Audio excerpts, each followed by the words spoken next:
अभिजित केळके हे नागपूर स्थित प्रथित यश असे सीए असून ते एमईडीसी हा महाराष्ट्र शासनाच्या थिंक टँक समजल्या जाणाऱ्या संस्थेचे व्हाईस प्रेसिडेंट आहेत. अभिजित हे सीए इन्स्टिट्यूटच्या वेस्टर्न विभागाचे प्रमुख राहिले असून ते अग्रगण्य संस्थांशी जोडले गेले आहेत. तेव्हा प्रेमपूर्वक आमंत्रित करते श्री अभिजित केळकर यांना. सर्वांना नमस्कार. मी अभिजित केळकर नागपूरवरनं बोलतोय आणि गरजे मराठी नागपूरचीच बरं का, त्यामुळे अधिक प्रेम. आणि गरजे मराठी सोबत गेल्या 6-7 वर्षापासून मी जोडला गेलेलो आहे आणि एकंदरीत सगळे त्यांचे व्याप कार्यक्रम आणि आतुरता बघून प्रचंड आनंद होतो. आणि आता सगळे लोक म्हणतात आहे 25 वर्षांनी इनफॅक्ट आपल्याला भारताला सुद्धा आता स्वातंत्र्य मिळून 100 वर्ष पूर्ण होतात आहे. तर माझी अशी गानू सरांना विनंती आहे की 2047 मध्ये जेव्हा भारताला 100 वर्ष पूर्ण होतील तेव्हा आपण गरजे मराठी एका वेगळ्या लेवलला नेलेली असणार याच्यामध्ये काही शंका नाही. आणि आम्ही सगळे शिलेदार आहोत, सरदार आहोत, असं गानू सर सांगतील, जो काही आदेश देतील तो आपण करणार आहे.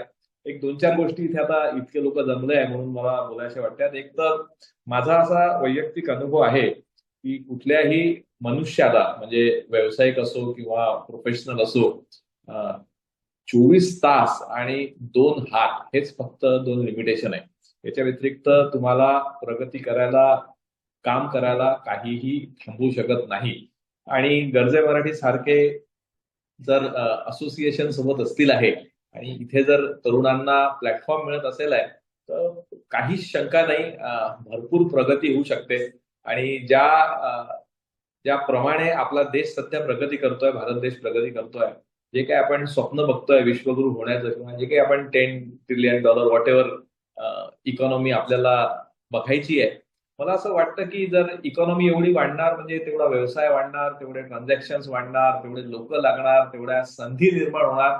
तर येणारा काळ सुवर्ण काळ आहे, याच्यात मला काही शंका नाही.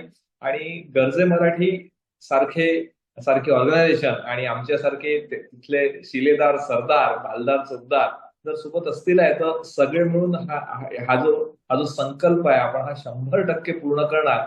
आणि सगळेजण एकमेका सहाय्य करू, अवघे धरू सुपंथ या उक्तीप्रमाणे सगळे सोबत जाऊ, चांगलं काम करू आणि मराठी माणसाचं किंवा महाराष्ट्रीयन माणसाचं आणि त्या योगाने आपल्या देशाचं नाव उज्ज्वल करू, याच्यामध्ये काही शंका नाही. गरजे मराठीला 10 वर्ष पूर्ण झाल्याबद्दल खूप खूप शुभेच्छा. आणि 25 वर्ष काय, 50 काय, 100 वर्ष अजून असंच चालत राहील याच्यामध्ये काही शंका नाही. या एवढ्या मोठ्या कार्यक्रमामध्ये मला बोलण्याची संधी दिली याबद्दल मी आभारी आहे. एवढं बोलून मी माझे 2 शब्द संपवतो. धन्यवाद. फार अप्रतिम बोललात अभिजितजी आपण. आणि आपलं मार्गदर्शन खरोखरच गरजे मराठी ग्लोबलच्या प्रत्येक सदस्याला अतिशय उपयोगी पडेल, यात काही शंका नाही. तर खूप खूप धन्यवाद आपले. आणि यानंतर आपण आमंत्रित करतो आहोत. हा बोला. माधव बोलतोय. एकच मिनिट.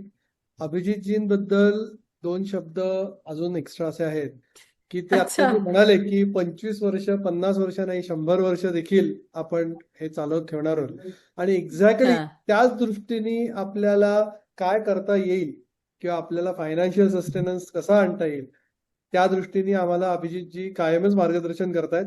आणि अभिजितजी त्याबद्दल तुमचे खूप खूप धन्यवाद. आणि जसं तुम्हाला मी आणि माझ्या जिल्ह्याबद्दल थोडंसं काकणभर प्रेम आहे की नाही, तसंच आम्हाला पण आहे बरं का. म्हणजे आमची कर्मभूमी मुंबई असल्यामुळे आम्हालाही अभिजितबद्दल प्रेम आहे. आणि एक हाक दिली की ते धावत येतात. म्हणून म्हटलं की मी आणि माझ्या जिल्ह्याचा हाच इफेक्ट आहे. मृदुलाजीनं वाटलं की अरे वा, नागपूरकर आमचे. तर पण Abhijitji thank you very very much.